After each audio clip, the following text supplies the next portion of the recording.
Bạn có từng nghe về một cơn ác mộng nơi biển cả? What is that? Nơi mặt nước bỗng nứt ra như một cái miệng khổng lồ, hút tất cả xuống vực sâu không đáy. Giữa vùng biển Aegean đầy bão tố, nơi thuyền bè biến mất không dấu vết, người Hy Lạp cổ đại tin rằng có một sinh vật không có hình dạng cố định, chỉ có một cơn đói vĩnh hằng, Charybdis, con quái vật có thể nuốt cả đại dương chỉ trong một hơi thở.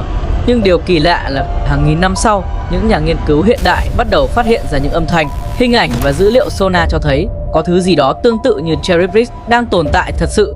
Người ta gọi nó bằng một cái tên mới, Cedar, kẻ ăn biển. Nguồn gốc Charybdis. Trong thần thoại Hy Lạp, Charybdis từng là một nàng tiên biển, là con gái của thần biển Poseidon và nữ thần Gaia, vị thần biển cả. Nàng xinh đẹp, trung thành và giúp cha mình mở rộng biên giới biển, nuốt trọn từng vùng đất khô cằn để biến thành đại dương. Thế nhưng, trong một trận chiến giữa Poseidon và thần Zeus, Charybdis đã giúp cha mình bằng cách nuốt lấy vùng đất của Zeus để mở rộng biển.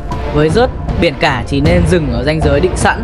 Hành động ấy khiến Zeus nổi giận, trừng phạt nàng bằng sấm sét. Kể từ đó, Charybdis trở thành lời nguyền của biển cả. Mỗi ngày, nàng nuốt nước biển 3 lần và phun ra 3 lần, tạo nên những xoáy nước khổng lồ có thể nuốt chửng cả con tàu chiến.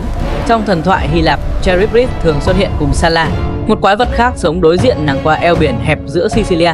Vậy, chính tại nơi này, Odysseus, anh hùng của sử thi Odyssey, từng phải đưa thuyền của mình vượt qua giữa hai con quái vật cổ đại. Ông phải lựa chọn hoặc đối đầu với Scylla, con quái vật 6 đầu chuyên bắt người, hoặc liều mạng bị nuốt vào miệng Charybdis, nơi biển cả biến thành vực xoáy khổng lồ. Người ta kể rằng nếu tránh được Charybdis, cơn xoáy chết chóc, thì thủy thủ sẽ bị Scylla kéo xuống bằng 6 cái đầu thú dữ ăn thịt người. Con đường giữa chúng được gọi là eo biển định mệnh, nơi không ai thoát ra toàn vẹn. Khi Charybdis hít vào, cả biển trời biến mất, mặt nước chìm sâu như bị xé toạc. Ông suýt bị hút xuống đáy biển, nơi mà không ai từng trở lại. Đó là nguồn gốc câu thành ngữ nổi tiếng trong tiếng Anh, Between Scylla and Charybdis, nghĩa là chọn lựa giữa hai cái chết. Chính vì sức mạnh khủng khiếp ấy mà, Charybdis đại diện cho sức mạnh hủy diệt của tự nhiên, những hiện tượng không thể kiểm soát, đặc biệt là biển động và thủy triều. Trong văn hóa Hy Lạp, Charybdis không chỉ là quái vật, nó là biểu tượng của sự mất kiểm soát, của lòng tham và sức mạnh hủy diệt. Ngoại hình và sức mạnh. Vậy Charybdis trông như thế nào? Câu trả lời là không ai từng thấy trọn vẹn hình dạng của nó.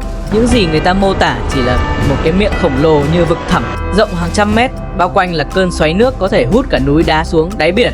Một số tranh vẽ thời Trung Cổ mô tả Charybdis có thân rắn, miệng người mắt cá, hoặc là khối nước xoáy hình tròn với những cánh tay nước khổng lồ vươn ra. Khi hít vào Charybdis tạo ra xoáy nước sâu hàng trăm mét, mỗi lần thở ra thì nước phun trào dữ dội, tạo thành sóng thần cao hàng chục mét. Một số bản ghi cổ nói rằng bên trong miệng Charybdis là hàng ngàn răng đá và những tiếng rền vang phát ra chính là tiếng nghiền nát tàu thuyền và xác người. Charybdis không săn mồi, nó nuốt cả đại dương và thứ bị cuốn vào chỉ là phụ phẩm của cơn đói vô tận. Charybdis dưới góc nhìn khoa học, nhưng câu hỏi lớn là liệu Charybdis có thật không? Trong thế giới hiện đại, các nhà khoa học còn cho rằng Charybdis có thể là biểu tượng hóa của những hiện tượng tự nhiên chưa được hiểu rõ. Vào thời cổ đại, các nhà hải dương học từng phát hiện những vùng nước xoáy tự nhiên khổng lồ gọi là maelstrom, có sức mạnh tương đương với mô tả trong thần thoại Charybdis và có thể xuất phát từ hiện tượng tự nhiên thật sự, những vực xoáy biển ở El Messina, giữa Ý và Sicilia. Tại đây, có những hiện tượng như động đất dưới biển, hố thủy nhiệt hay những cơn phun nước do núi lửa ngầm. Dòng chảy mạnh, đáy biển gồ ghề và chênh lệch áp suất tạo ra các xoáy nước khổng lồ từng nhấn chìm nhiều con tàu từ thời cổ đại. Thủy thủ cổ đại không hiểu được hiện tượng ấy và họ gọi nó là miệng của Charybdis. Hay tại eo biển Sansomen của Na Uy hay Naruto ở Nhật Bản, tồn tại những cơn xoáy có thể nuốt tàu nhỏ chỉ trong vài giây. Khi thủy triều dâng lên hoặc là rút xuống quá nhanh, dòng chảy giữa hai vùng biển hẹp tạo nên xoáy nước mạnh và từ xa nhìn lại, nó giống hệt một sinh vật đang thở. Kết hợp với trí tưởng tượng và nỗi sợ đại dương thời cổ đại, con người đã nhân hóa xoáy nước ấy, biến nó thành Charybdis, nữ quái vật khổng lồ dưới đáy biển. Charybdis trong lịch sử và hiện thực. Thế nhưng hàng ngàn năm sau, khi công nghệ sonar và thiết bị ghi âm dưới nước phát triển, một hiện tượng kỳ lạ xuất hiện, một xoáy nước nhân tạo khổng lồ, mạnh đến mức làm lệch hướng tàu ngầm và khiến cả khu vực hải lưu biến dạng trong vài phút. Hiện tượng ấy được gọi bằng cái tên Cedar, kẻ ăn biển. Những mô tả đầu tiên về Cedar xuất hiện từ báo cáo Hải quân thập niên 1980, một tàu nghiên cứu của Mỹ tại Thái Bình Dương ghi nhận một xoáy âm thanh cực mạnh phát ra từ dưới 10.000 mét. Thiết bị sonar ghi lại một vùng rỗng có bán kính 3 km, giống như có thứ gì đó đang nuốt toàn bộ nước biển. Và đặc biệt, đôi khi phát ra sóng âm trầm thấp, tương tự âm thanh The Bloop mà cơ quan quản lý khí quyển và đại dương quốc gia Mỹ từng ghi nhận năm 1997. Điều lạ hơn là sau sự kiện đó, áp suất sóng và nhiệt độ nước trong khu vực biến động dữ dội, tạo ra hình ảnh giống như một miệng hố khổng lồ đang thở. Các nhà khoa học từng đưa ra giả thuyết rằng Sea có thể là một xoáy nước khổng lồ do dòng hải lưu mạnh gặp núi ngầm, hoặc là hiệu ứng hút nước sinh ra từ va chạm địa chất dưới biển sâu. Cũng có ý kiến cho rằng đó là vùng khí metan thoát ra, khiến nước mất độ nổi, làm tàu chìm nhanh chóng, y hệt như bị nuốt chửng. Nhưng những đoạn video mờ nhòe, những tín hiệu sonar bất thường và những tiếng gầm bí ẩn ghi nhận ở Thái Bình Dương vẫn khiến người ta tin rằng có một thứ gì đó rất lớn đang ẩn dưới lòng đại dương và nó đang theo dõi con người.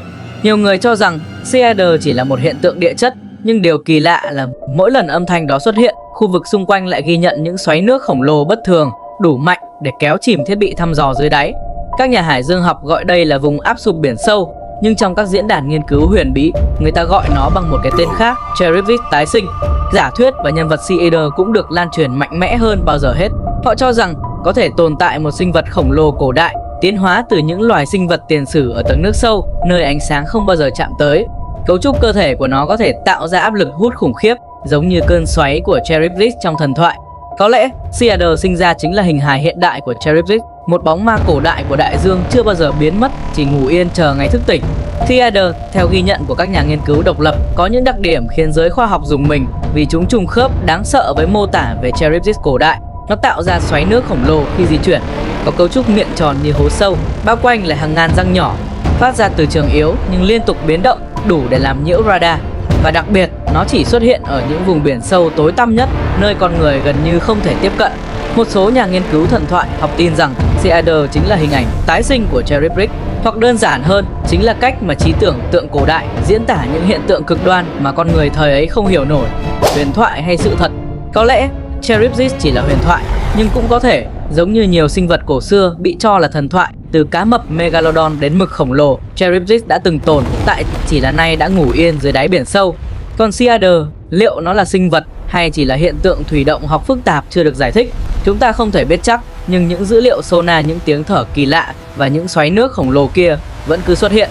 Có lẽ đâu đó giữa lòng đại dương, trong vùng nước tối sâu hơn 10.000 mét, vẫn có một sinh vật khổng lồ đang ngủ. Một sinh vật từng được gọi bằng nhiều cái tên qua hàng ngàn năm lịch sử, Cherubis, Sea hay là kẻ ăn biển. Và khi nó thức giấc, biển cả sẽ lại nổi bão. Nếu bạn muốn biết thêm về nhiều sinh vật hơn nữa như là Megalodon, con cá mập to bằng chiếc xe buýt, hàm răng có thể cắn đôi cả tàu ngầm, được cho là vẫn để lại những vết cắn khổng lồ dưới đáy đại dương chưa ai lý giải được. Titanobot, con rắn dài 13 mét, nặng cả tấn, sống giữa rừng nhiệt đới ẩm ướt, nơi nhiều người bản địa tin rằng mỗi cơn rung nhẹ của mặt đất là do nó trườn qua trong bóng tối. Thalassomedon, kẻ săn mồi của kỷ phấn trắng, với chiếc cổ dài như con hẻm sâu dưới đáy biển, được cho là đã kéo chìm cả những con thuyền đầu tiên của nhân loại.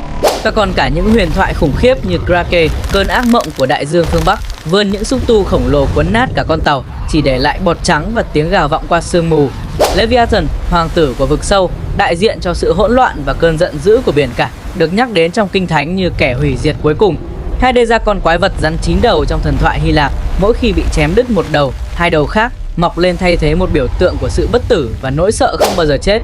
Cùng những hiện tượng kỳ bí như The Bloop, âm thanh bí ẩn vang lên từ đáy sâu Thái Bình Dương đến mức cách gần 5.000 km vẫn ghi nhận được. Dù khoa học đã giải thích nhưng vẫn chưa đủ thuyết phục. Thật sự đó là tiếng kêu của thứ gì? Thế giới từng tồn tại những sinh vật như vậy, và có lẽ một số trong chúng vẫn chưa rời khỏi đại dương. Nếu muốn khám phá hãy nhấn like, đăng ký và bật chuông thông báo và khám phá trong những video đã công chiếu về tất cả những bí ẩn này nhé.